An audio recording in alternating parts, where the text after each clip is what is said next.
നമ്മളിന്ന് വട്ടവടയിലെ തേനൂറും ഹണി മ്യൂസിയത്തിലാണ് വന്നിരിക്കുന്നത്. 50 രൂപയാണ് എൻട്രി ഫീസ് വരുന്നത്. 50 രൂപക്കുള്ള സംഭവങ്ങൾ അതിൻ്റെ ഉള്ളിൽ കാണാനുണ്ടോ എന്ന് നമുക്ക് നോക്കാം. നമുക്ക് ഫോട്ടോസും വീഡിയോസൊക്കെ എടുക്കാനായിട്ട് ഫോട്ടോ ഫ്രെയിമും കാര്യങ്ങളൊക്കെ അവിടെ സെറ്റ് ചെയ്ത് വെച്ചിട്ടുണ്ട്. നമ്മളങ്ങോട്ട് ചെന്നപ്പോഴേക്കും തേനീച്ചയെ കുറിച്ചൊക്കെ എക്സ്പ്ലെയിൻ ചെയ്യാൻ വേണ്ടി ഒരാൾ എത്തിയിട്ടുണ്ട്. പറയുന്നത് കേൾക്കാം. നമ്മളിവിടെ സെറ്റാക്കി വെച്ചിരിക്കുന്ന ഒരു തേനീച്ച കൂടാണ്. ഇതിൽ 3 തരം ബീസാണ് ഉള്ളത്: female bees, male bees and important queen bee. ഈ കൂട് സംരക്ഷിക്കുന്നതും കൂട്ടിന് കാവലായിരിക്കുന്നതും തേനും പൂമ്പൊടിയൊക്കെ കൊണ്ടുവരുന്നതാണ് ഈ ഫീമെയിൽ ബീസിന്റെ പണി. ഈ കൂട്ടിലെ വർക്കർ ബീസ് എന്നാണ് ഫീമെയിൽ ബീസ് അറിയപ്പെടുന്നത്. ഈ കൂട്ടിലെ മേൽ തേനീച്ച മടിയൻ തേനീച്ച എന്നാണ് അറിയപ്പെടുന്നത്. ഇവര് ഫീമെയിൽ കൊണ്ടുവരുന്ന തേനും പൂമ്പൊടിയും കഴിച്ചു തീർക്കുന്നത് മാത്രമാണ് ഈ മെയിൽ ബീസിന്റെ പണി. മെയിൽ ബീ ക്യൂൻ ബീയുമായി മേറ്റ് ചെയ്തതിനു ശേഷം മെയിൽ ബീസ് ഡെത്ത് ആകുകയാണ് ചെയ്യുന്നത്. റാണി തേനീച്ചയ്ക്ക് മാത്രമാണ് ഒരു ദിവസം 2000ഓളം എഗ് പ്രൊഡ്യൂസ് ചെയ്യാനുള്ള കപ്പാസിറ്റി ഉള്ളത്. അങ്ങനെ അവർക്ക് ആ കപ്പാസിറ്റി ഇല്ലാന്ന് ഫീമെയിൽ ബീസിന് തോന്നുവാന്നുണ്ടെങ്കിൽ അവര് റാണീനെ കൊന്നിട്ട് വേറൊരു പുതിയ റാണീനെ അവര് സെലക്ട് ചെയ്യും. അവർ എങ്ങനെയാണ് ഒരു ക്യൂൻമീനെ സെലക്ട് ചെയ്യുന്ന വെച്ചാൽ, ഇവരിൽ നിന്ന് പ്രായം കുറഞ്ഞ ബീസില്ലേ, അവരുടെ ഹോർമോൺസ് ഉത്പാദിപ്പിക്കുന്ന ജെല്ലാണ് റോയൽ ജെല്ല്. അതവർ നല്ല സ്ട്രോങ് ആയ സെല്ല് നോക്കി സ്റ്റോർ ചെയ്ത് വെക്കും. അതിൽ നിന്ന് 16 ദിവസത്തിന് ശേഷം ഓൾറെഡി ഒരു എഗ് പ്രൊഡ്യൂസ് ആകും. അതാണ് റാണി തേനീച്ച എന്നറിയപ്പെടുന്നത്. ആ റോയൽ ജെല്ല് കഴിക്കുന്നത് കൊണ്ട് മാത്രമാണ് റാണി തേനീച്ച മറ്റു തേനീച്ചകളെക്കാളും 5 വർഷം ജീവിച്ചിരിക്കുന്നത്. ഇവരുടെ നോർമൽ ലൈഫ് സ്പാൻ എന്ന് പറയുന്നത് വെറും 2 മാസമേ ഉള്ളൂ. ഇവര് നമ്മുടെ അടുത്ത് വരുമ്പോൾ സ്നോറിങ് സൗണ്ട് കേൾക്കുന്നില്ലേ, അത് അവരുടെ വിങ്സ് 1 മിനിറ്റിൽ 11,400 തവണ അടിക്കുന്ന കൊണ്ടാണ് ആ സൗണ്ട് നമുക്ക് കേൾക്കാൻ പറ്റുന്നത്. നമ്മൾ എപ്പോഴും അറ്റാക്ക് ചെയ്യുന്നത് ഫീമെയിൽ ബീസുകളാണ്. അവർ നമ്മളെ അറ്റാക്ക് ചെയ്തതിനു ശേഷം ഫീമെയിൽ ബീസുകൾ ഡെത്ത് ആകുകയാണ് ചെയ്യുന്നത്. ഇവർക്ക് 2 ടൈപ്പ് കമ്മ്യൂണിക്കേഷൻ ഡാൻസ് മെത്തേഡ് ഉണ്ട്. ഫുഡ് അടുത്തുള്ളപ്പോൾ സർക്കിളിന്റെ ഷേപ്പിലും, ഫുഡ് ദൂരെയാണെങ്കിൽ 8ന്റെ ഷേപ്പിലായിരിക്കും ഇവിടെ കമ്മ്യൂണിക്കേഷൻ നടക്കുന്നത്. നമ്മൾ ആ റോയൽ ജെല്ല് കഴിക്കാം. ആരോഗ്യം, സൗന്ദര്യം, യുവത്വം നിലനിർത്താൻ വേണ്ടിയാണ് നമ്മൾ ആ റോയൽ ജെല്ല് കഴിക്കുന്നത്. പല മാരാരോഗങ്ങൾക്കും ഈ റോയൽ ജെല്ല് ഒരു പരിഹാര മാർഗമാണ്. ഇതാണ് ഒരു ബീഹേവിയർ നടക്കുന്ന പ്രോസസ്സ്. ഇതിനെ ഇൻക്ലൂഡ് ചെയ്തിട്ട് ചെറിയൊരു വിഷ്വലുണ്ട് വരുന്നു. ഇനി നമ്മൾ പോകുന്നത് തേനീച്ചയെ കുറിച്ചുള്ള കുറച്ച് കാര്യങ്ങൾ വിഷ്വലൈസ് ചെയ്ത് അവിടെ കാണിക്കുന്നുണ്ട്. TV-യിൽ സ്ക്രീൻ ചെയ്ത് കാണിക്കുന്നുണ്ട്. അതിനെക്കുറിച്ച് എക്സ്പ്ലനേഷനും TV-യിൽ കൊടുക്കുന്നുണ്ട്.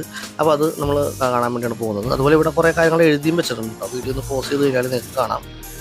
അപ്പോൾ നമ്മൾ അകത്തേക്ക് കയറി ആ വിഷ്വൽ ഒന്ന് കാണാൻ പോവാണ്. നമ്മൾ വൈകിട്ട് ഒരു 7:30 മണിക്കാണ് അവിടെ എത്തിയത്. അതുകൊണ്ട് തന്നെ തിരക്ക് പൊതുവെ വളരെ കുറവായിരുന്നു. പകൽ സമയത്തൊക്കെ ഒരുപാട് ആൾക്കാർ വന്നു പോകുന്നൊരു സ്ഥലമാണ്. ഇതിപ്പോൾ നമ്മുടെ ഫാമിലി മാത്രം ഉണ്ടാവില്ല. ഏകദേശം ഒരു ക്ലോസിംഗ് ടൈമിലേക്ക് എത്തിയിട്ടുണ്ടായിരുന്നു.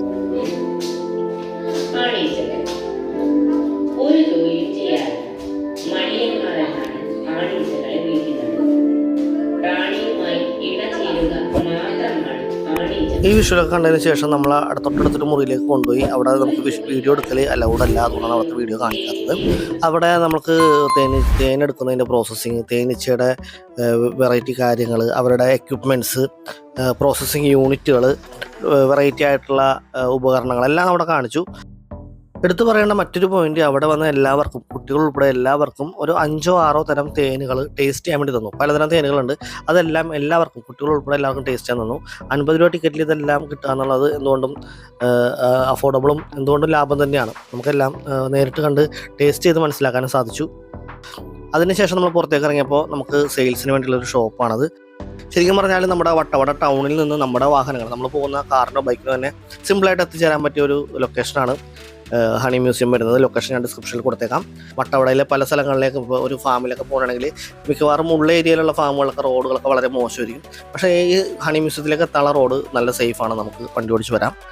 വട്ടവടയിൽ നമ്മൾ ഫാമിലി ആയിട്ട് 2 ദിവസം താമസിച്ചു കേട്ടോ. 2 നൈറ്റും 3 ഡേയും അവിടെ താമസിച്ചു. അപ്പോൾ അതവിടെ നമ്മൾ നല്ലൊരു താമസ സൗകര്യം കിട്ടിയതുകൊണ്ടും നല്ല ജീപ്പ് സഫാരിയും കാര്യങ്ങളെല്ലാം നമുക്ക് ഇണങ്ങി വന്നതുകൊണ്ടാണ്.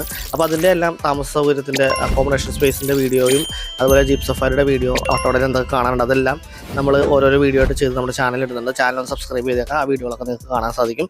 അതുപോലെ ഈ വീഡിയോ ഇഷ്ടപ്പെട്ടെങ്കിൽ ഒന്ന് ലൈക്ക് ചെയ്തേക്കാം, ഷെയർ ചെയ്തേക്കാം. നിങ്ങളുടെ നിർദ്ദേശങ്ങൾ, അഭിപ്രായങ്ങൾ കമൻറ്റായിട്ട് രേഖപ്പെടുത്താൻ ഞാൻ അതിന് മറുപടി തരുന്നതായിരിക്കും. അതുപോലെ വട്ടവടയിൽ പോകുവാൻ ഉദ്ദേശിക്കുന്ന നിങ്ങളുടെ സുഹൃത്തുക്കൾക്കും ബന്ധുക്കൾക്കൊക്കെ തീർച്ചയായും വട്ടവടയിലെ എൻ്റെ വീഡിയോകളൊന്ന് ഷെയർ ചെയ്ത് കൊടുക്കാം. ഏതെങ്കിലും തരത്തിൽ അവർക്കത് ഉപകാരമായിരിക്കും. അങ്ങനെ നമ്മൾ സെൽഫി പോയിന്റിൽ നിന്ന് ഒരു വീഡിയോയും ഫോട്ടോയൊക്കെ എടുത്ത് നമ്മൾ അവിടെ നിന്ന് പിരിയുകയാണ്. അപ്പോൾ വട്ടവടയിൽ മറ്റൊരു വീഡിയോയുമായി നിങ്ങളുടെ മുമ്പിലേക്ക് വരുന്നത് വരെ ബൈ.